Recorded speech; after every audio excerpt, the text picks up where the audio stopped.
और दोस्तों स्वागत है आपका मेरे यूट्यूब चैनल सरकारी एग्जाम एस्पिरेंट में। तो कैसे हैं आप लोग? आशा करता हूँ आप लोग बहुत अच्छे होंगे और अपनी तैयारी बढ़िया से कर रहे होंगे। ठीक है, तो आज मैं आपको करवाने वाला हूँ एसएससी जीडी 2027 का हिंदी का पीवाईक्यू सेट 3। तो चलिए शुरू करते हैं। पहला क्वेश्चन है आपका, अनेक लोग उस विनाशकारी प्रलय का शिकार हुए। इस वाक्य में प्रयुक्त प्रलय शब्द का विलोम निम्न में से कौन सा शब्द है? तो इसका जो राइट आंसर हो जाएगा वो हो जाएगा आपका मेरे भाई ऑप्शन नंबर बी। प्रलय का विलोम होता है आपका सृष्टि। अगला क्वेश्चन है आपका क्वेश्चन नंबर 2। आवश्यकता से अधिक वर्षा होने के कारण किसान की फसल खराब हो गई। किसान यहाँ पर गलत लिखा हुआ है, माफ़ी चाहता हूँ। आवश्यकता से अधिक वर्षा वाक्यांश के लिए उचित शब्द कौन सा होगा? तो इसका जो ऑप्शन हो जाएगा वो हो जाएगा ऑप्शन नंबर डी, अतिवृष्टि। आवश्यकता से अधिक वर्षा का होना और अनावृष्टि का मतलब क्या होता है? बिल्कुल वर्षा का ना होना। अगला क्वेश्चन है आपका क्वेश्चन नंबर 3। जिसकी नाक कट गई हो, उपर्युक्त वाक्यांश के लिए एक शब्द होगा। तो इसका जो राइट आंसर हो जाएगा वो हो जाएगा आपका ऑप्शन नंबर बी, न कटा। न कटा का मतलब जिसकी नाक कट गई हो, और नाक कटा का मतलब जिसकी नाक कटी हो। नकेल का मतलब होता है किसी को वश में करने की शक्ति। और जो ऑप्शन नंबर डी है आपका बाइज्जत, बाइज्जत का मतलब होता है इज्जत के साथ। एक होता है आपका ब उपसर्ग, ठीक, एक होता है आपका बे उपसर्ग। बे का मतलब होता है के बिना, ठीक, और बा का मतलब होता है के साथ। ठीक है, अगला क्वेश्चन है आपका, अकेला का तत्सम शब्द निम्न में से कौन सा है? तो इसका जो हो जाएगा राइट आंसर हो जाएगा आपका ऑप्शन नंबर बी, एकल हो जाएगा अकेला का तत्सम। अगला क्वेश्चन है आपका क्वेश्चन नंबर 5। श्री कृष्ण ने युधिष्ठिर से कहा कि तुम धर्म सम्मत कार्य कर रहे हो। तो यहाँ पर सम्मत नहीं था, ये आपका सम्मत था। ठीक है, गलती से लिखा गया ये था जो है, इसको जो करेक्ट करना था। तो इसका जो राइट आंसर था वो था आपका ऑप्शन नंबर सी, सम्मत था। ठीक, क्वेश्चन नंबर 6। निम्नलिखित मुहावरे के रिक्त स्थान के लिए सर्वाधिक उपयुक्त शब्द कौन सा है? आटा दाल का डैश मातम होना, मालूम होना है, माफ़ी चाहता हूँ, थोड़ी सी गलती आज ज़्यादा हो गई है। ठीक है, तो इसका हो जाएगा ऑप्शन नंबर बी, आटा दाल का भाव मालूम होना का जो मुहावरा का अर्थ होता है वो होता है आपका कष्ट का अनुभव होना। अगला क्वेश्चन है आपका क्वेश्चन नंबर 7। दिए गए शब्द का उचित विलोम शब्द चुनिए। इहलोक का आपसे विलोम पूछ रहा है, तो इसका जो राइट आंसर हो जाएगा वो हो जाएगा ऑप्शन नंबर बी। इहलोक का विलोम होता है आपका परलोक। अगला क्वेश्चन है आपका क्वेश्चन नंबर 8। परशुराम ने कर्ण को झूठ बोलने के कारण डैश दिया।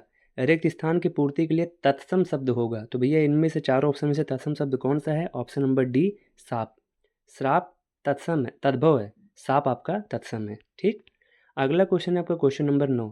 निम्न विकल्पों में से निर्लज्ज का विलोम छांटिए। तो इनमें से आपको निर्लज्ज का विलोम बताना है। तो इसका जो राइट आंसर हो जाएगा वो हो जाएगा ऑप्शन नंबर बी, सलज्ज, लज्जा के साथ। ठीक है, अगला क्वेश्चन है आपका क्वेश्चन नंबर 10। निम्नलिखित वाक्य में स्थानवाचक क्रिया विशेषण संबंधी त्रुटि की पहचान करें। ठीक, त्रुटि की पहचान करें, वाक्य शुद्ध करें। वह कल से रहा था, वह कल से रहा था, इसको आपको जो है स्थानवाचक क्रिया विशेषण में बदलना है। स्थानवाचक होता है, कालवाचक होता है। ठीक है, आपको पता होना चाहिए विशेषण के बारे में, क्रिया विशेषण के बारे में। अगला क्वेश्चन है आपका क्वेश्चन नंबर 11। दिए गए वाक्य में शब्द या वाक्य खंड को बदलिए। मेरा नाम ही आनंद कुमार जी है, इसको आपको शुद्ध करना है। तो इसका जो शुद्ध रूप हो जाएगा वो हो जाएगा ऑप्शन नंबर आपका सी, मेरा नाम आनंद कुमार है। ठीक, अगला क्वेश्चन है आपका क्वेश्चन नंबर 12। निम्नलिखित में से एक वचन से संबंधित वाक्य कौन सा है?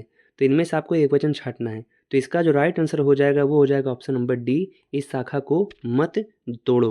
कुछ लड़के खेल रहे हैं, बहुवचन है। आप लोग कब जाओगे, बहुवचन है। घोड़े तेजी से भाग रहे हैं, बहुवचन है। ठीक, अगला क्वेश्चन आपका क्वेश्चन नंबर 13।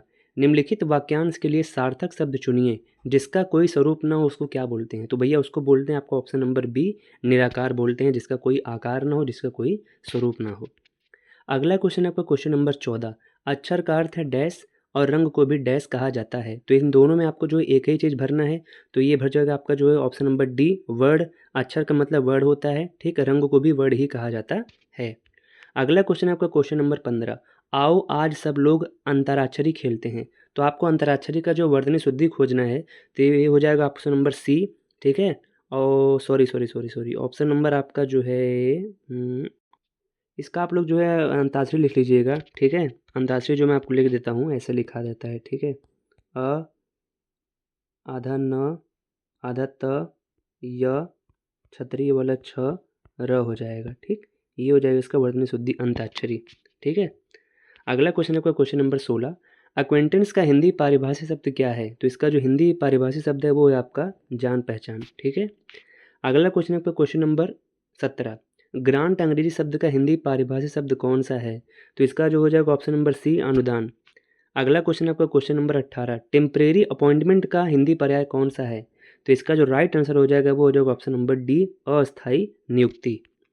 क्वेश्चन नंबर 19, समन अंग्रेजी शब्द के लिए हिंदी पारिभाषिक शब्द कौन सा है? तो इसका जो राइट आंसर हो जाएगा वो हो जाएगा आपका डी, बुलाना।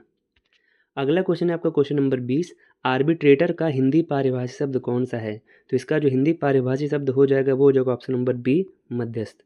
तो दोस्तों ये हिंदी का PYQ सेट 3 था SSA GD 2027 के लिए। ठीक है, थोड़ा सा माफ़ी चाहता हूँ, आज मुझे कहीं जाना था। ठीक है, और वीडियो में मैंने जो भी पढ़ा है बहुत सही पढ़ा है, गलत नहीं पढ़ा है। ठीक है, तो अगर आपको कंटेंट पसंद है तो वीडियो को लाइक कर देना और चैनल को सब्सक्राइब कर देना। बहुत बहुत धन्यवाद।